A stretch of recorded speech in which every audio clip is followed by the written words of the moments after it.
Sociocultural influences on physical activity. So this is chapter 12. We're starting page 237. If you're following along, playing at home, which you all are, let's have a look. So sociocultural influences. What is sociocultural? Let's just start with that. Take some time. I want you to try and come up with a definition of what you think it is. So just pause the video for 10, 15 seconds and write something down in your notes and then come back and keep watching. So the definition of sociocultural is combining the social and the cultural factors. It's just literally squishing the two together. That's all it is. So how does it relate to PE? Let's have a look at how it relates and what are some of the ways that sociocultural backgrounds can have an influence on PE. So there's different influences on participation in sport, physical education, and just like it says there, generally being physically active. Okay, there are a range of different reasons why people will or will not be physically active. Okay, so those factors, they're known as sociocultural factors. Okay, they can include things like historical influences, parental support, cultural, environment, geographic, individual. There's a whole list of them. And I mean, these are just some of them. And we're going to have a look at these ones in particular. So let's keep going. So historically, and you've probably seen, like we've got the picture to the left there, you've probably seen, that typical sort of bronzed Aussie, down at the beach in summer times. They might have the little, like it says there, budgie smugglers on. We're considered to be a sporting nation. All sorts of different sports: cricket, football, soccer, rugby, hockey, basketball, netball. Just, you can name hundreds of sports that people, participate in right across the country. And, this perception that Australia being a sporting nation can have a positive influence. It can also have a negative influence. Not everyone's going to have that typical sort of bronzed Aussie appearance. But that being said, it's probably changing too. You're probably seeing that there's quite a lot more, let's say, overweight people. Like you can see this bloke in the background of this picture here, the shark bait. He doesn't exactly fit that description. I mean, it's not a great picture, but he's probably that sort of person that you can see the flesh overflowing from the bathers that he's wearing, or maybe there's a bit of butt crack there that's showing. It looks like there might actually be a little bit of behind that's being exposed there. So we don't all necessarily fit that sort of stereotypical view of Australians, and that can be a limiting factor in participating in physical activity, even going to the beach. Or I don't want to get my, get the bathers out. I'm a bit overweight this year, rah, rah, rah. So, like we've already talked about, the bronzed Aussie stereotype. We're surrounded by water. There's plenty of sun. So yeah, water sports are going to be a big thing. You tend to hear a lot about Aussies being, good swimmers and all that sort of jazz at the Olympics. It's often not the case. We used to do quite well historically, but in recent years that slipped a little bit. And then, not just I did just touch on that actually. So we've had great success in sporting fields, in swimming pools, and all those sort of locations over the years, because we are, thought to be that sports crazy nation. There are plenty of other locations that would be considered just as, I guess, fanatic. There have been some pretty crazy situations in the news, people being killed over, sports and missed goals and all this sort of stuff. Okay, it seems I have to have a second go at this because my first recording, it didn't work. This is kind of annoying. So, social influences. We have so many different influences in terms of like our physical activity, and joining clubs and so on and so forth, that it's kind of ridiculous, but it can, like it says, it takes many different forms. Your family, your peers, your work colleagues, it can be made up of any number of factors. I mean, the reason that people join in sport is partly because of the social aspects. The culture of the organization, it can be shaped by the types of relationships that are there. You might have a choice between a club that is very nurturing, very friendly, very welcoming, or you might, and maybe don't win all that many games, or you could have, the club that is quite cliquey and very standoffish and that sort of thing, and win all of their games. I guess it depends on which sort of organization you want to be a part of in terms of like developing and motivating you to be part of that group. So, having that supportive culture, I think, and probably a lot of you would probably agree, is going to be essential in terms of encouraging people to be physically active. If you've got that club that, yeah, it's kind of a win at all costs things, is that going to take some of the fun out of sport? And is that going to be one of the reasons why you don't play, and so on and so forth? So that didn't work. This is take number 4. This is getting a bit ridiculous. I'm just going to make sure that my headphones are still on. They seem to keep turning off for some reason. Mum and Dad have a massive role to play in terms of like our participation in sport and physical activity. My dad, he used to get up bright and early in the mornings when I was a kid, and drive me and walk with me to play my cricket matches.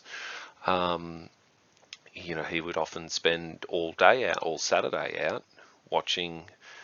Maybe he was scoring, maybe he was umpiring, maybe he was working in the property room. So there was a big commitment there, and there were other times where there was one year playing high school cricket. I was selected to join the Victorian state team, and one of these days involved a practice match bright and early Saturday morning, and driving from Glen Waverley, where I lived. It was about 4 hours drive to Shepparton to play the match, and then drive home at the end of it all. It was a long day, and I remember being tired, and I'm pretty sure Dad was pretty tired as well. But it's not just that; it's buying equipment and memberships, and it all adds up. They have a massive role to play. It's not just a simple task, shall we say.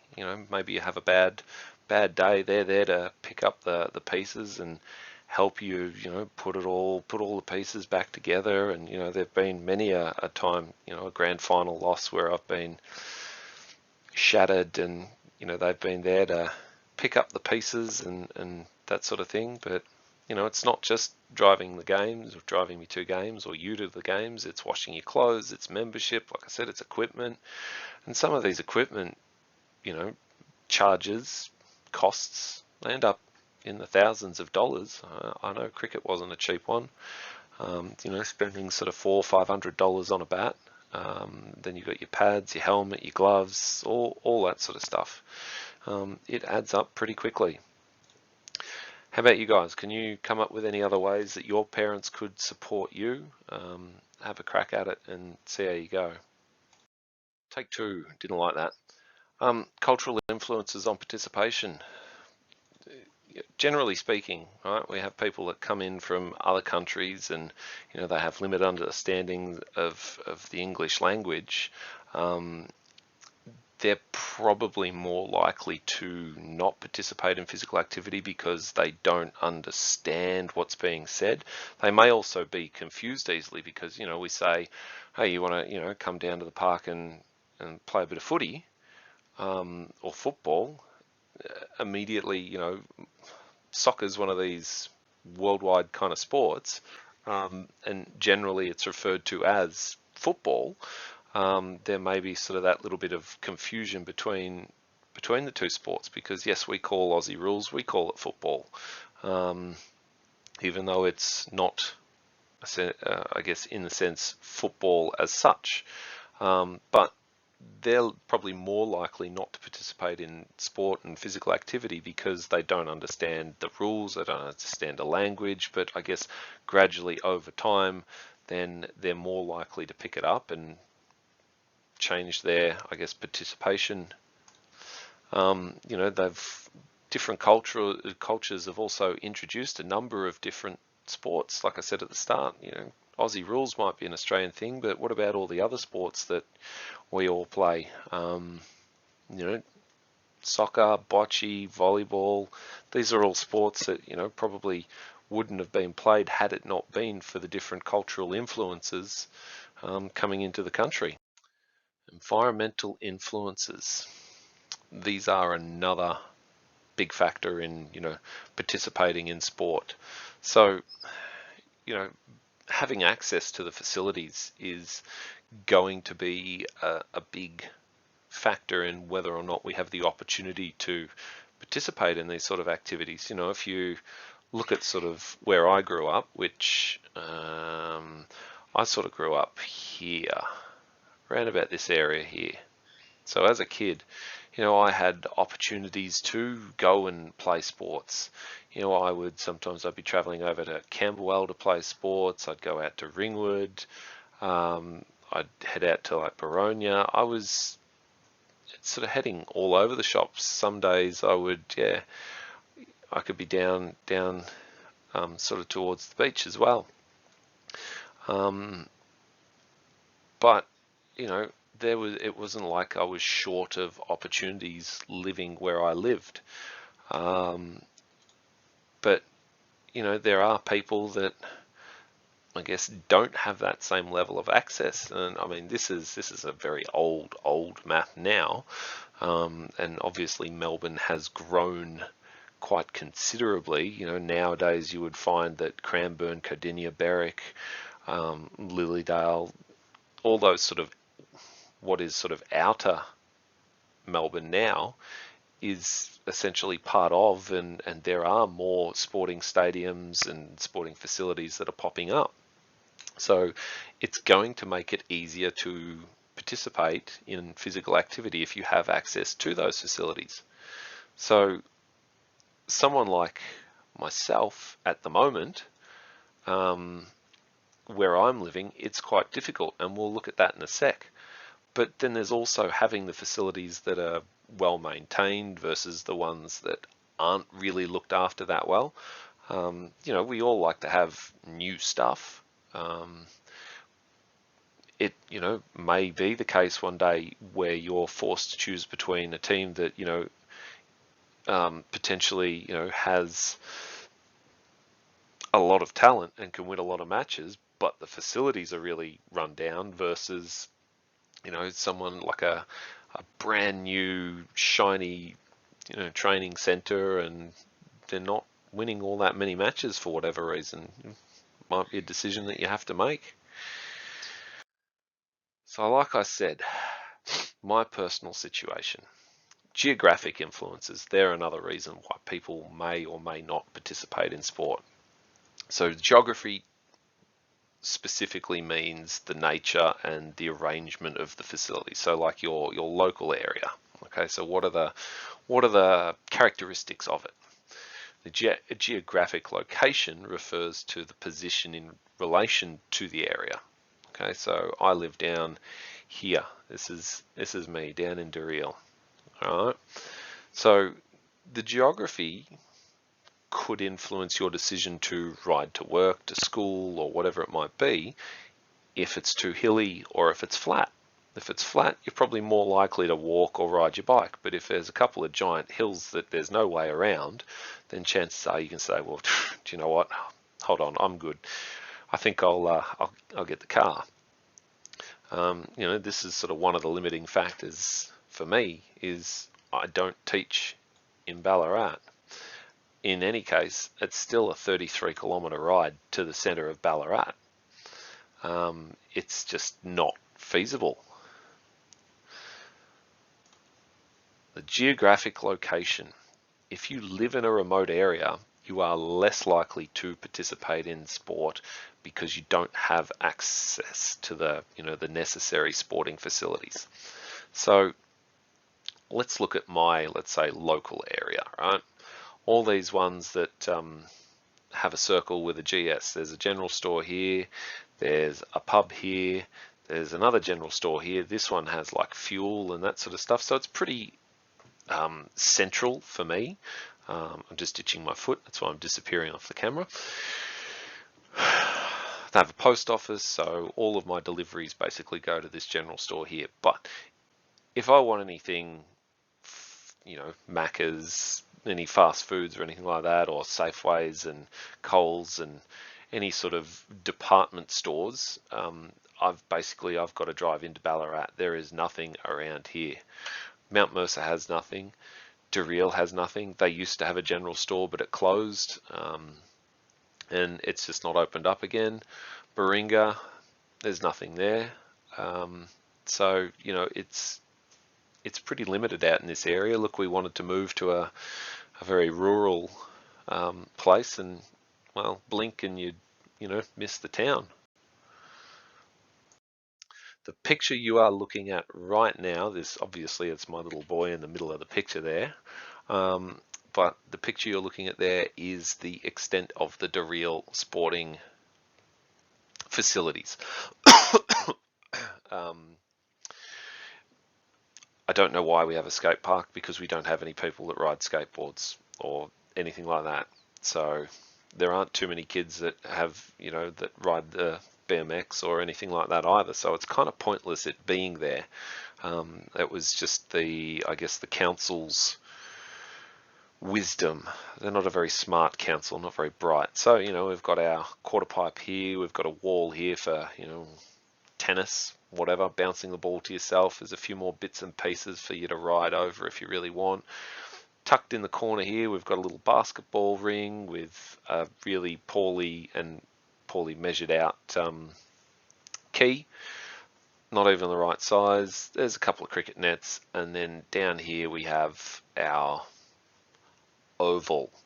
9 times out of 10, if you to go and use it, it's just covered in weeds, so high that we're talking like 30 centimeters at least. You kick your footy or whatever and you'd end up losing it. I don't even think there are AFL goalposts. I think that the extent of it is soccer. So they must assume that we don't play soccer out here as well. Over to this side of the picture, there's a little kiddies playground that's just out of view. Again, look, the maintenance is let down, and that's often a reason why my kids don't go to this playground, is because the grass hasn't been mowed. And if we're talking, middle of summer, well, I live out in the bush, so there's going to be a considerable risk for snakes and all those sort of things. So, this is one of the limiting factors for where I live. There aren't many, let's say, opportunities to be active in terms of like joining clubs.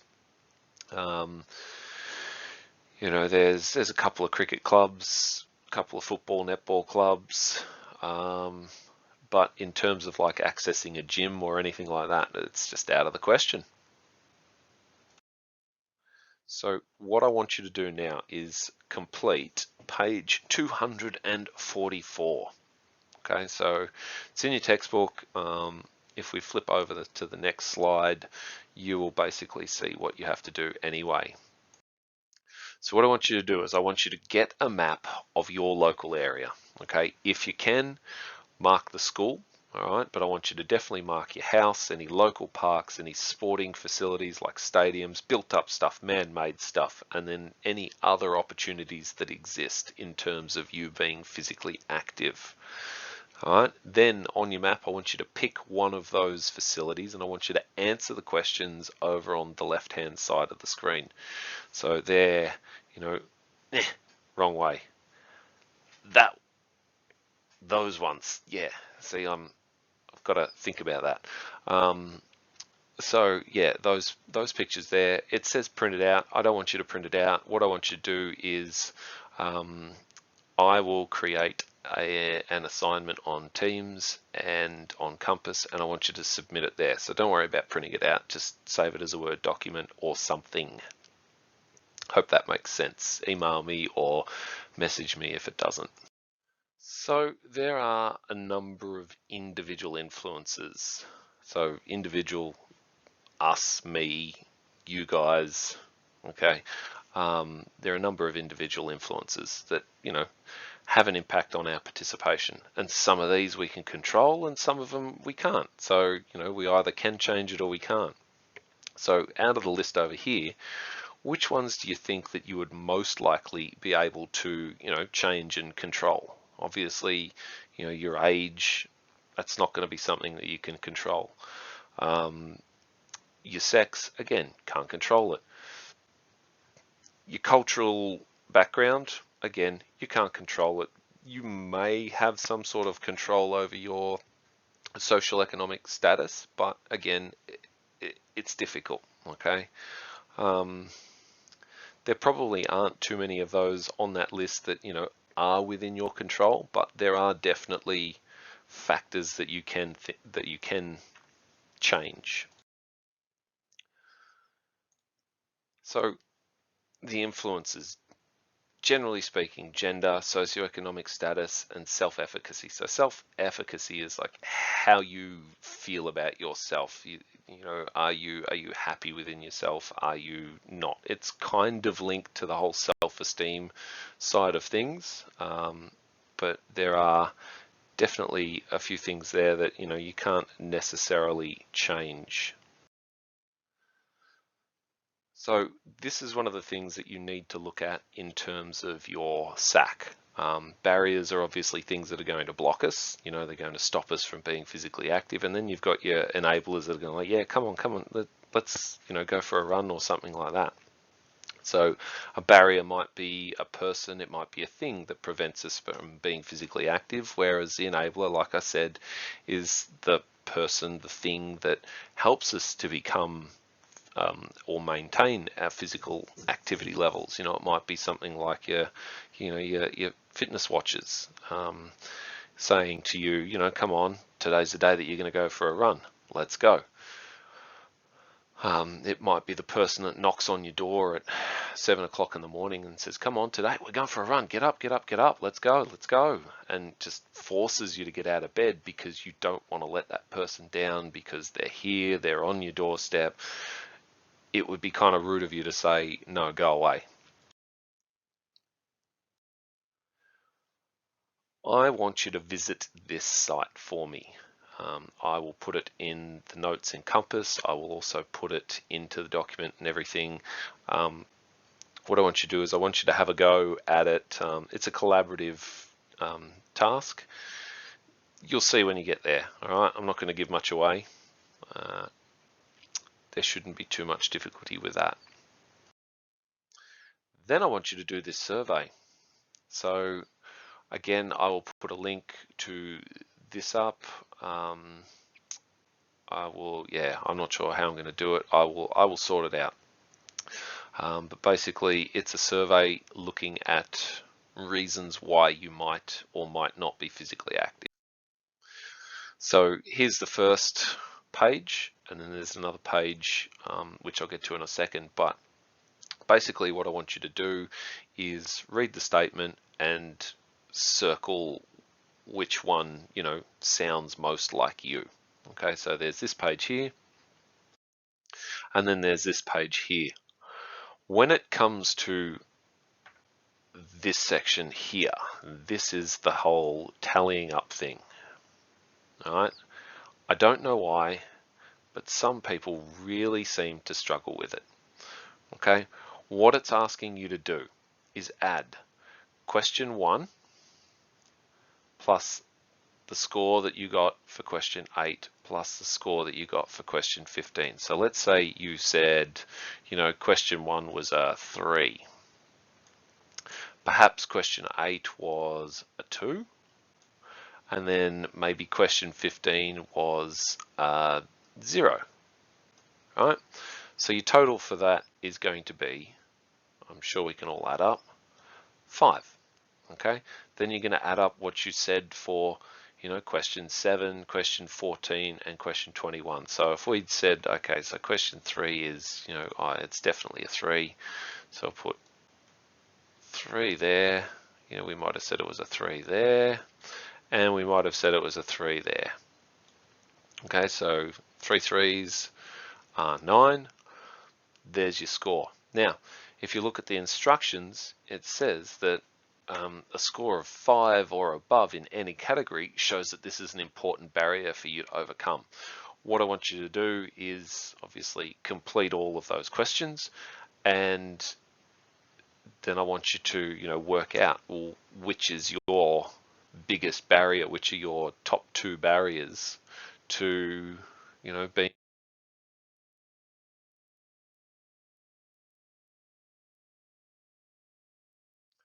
So this table here is a summary of last year's responses to one of the questions that I asked.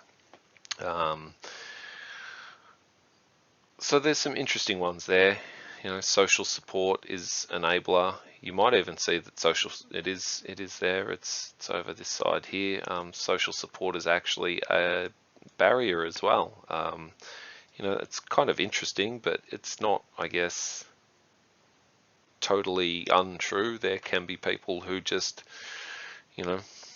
prevent you from being physically active for some reason. They don't put the importance on it. Obviously, these are some of the big ones, time constraints, yep, external factors, dislike of exercise, money is always going to be a big thing, maybe injury as well. There was a period where I was running 4 or 5 times a week, and I was playing netball at the same time. Injured my ankle, and after that I didn't run again for quite some time. I've only just sort of started again, so that's probably close to 15 years ago. It's a while, but then you've got all your enablers as well. Maybe you're good at sports, maybe you like the outdoors. Maybe you've got plenty of time, maybe you've got the equipment, maybe you like to have the routine and setting yourself goals. So there are a number of reasons why. Social support is another one. You've got your friends that come along and encourage you to be physically active. So I don't want you to copy this table, but what I want you to do is I want you to take the heading. I want you to have a guess. I want you to, think for yourself. I've done some examples here, but what are going to be some barriers and some enablers for, people participating in physical activity? So draw up the table, have a bit of a go. Like I said, don't copy my answers. Don't cheat. So can you think of any more barriers? I think we've got a pretty comprehensive list, but look, there's always ones that we miss or whatever. So if you can think of some, write them down there. Chapter check time. What I want you to do is I want you to do page 255 in your books. How many questions are there? There are 4 questions. They're not too bad. And then I want you to also do the review questions in your books. So there's a few there, but have a crack at them and yeah, submit the task. Any questions, give me a yell.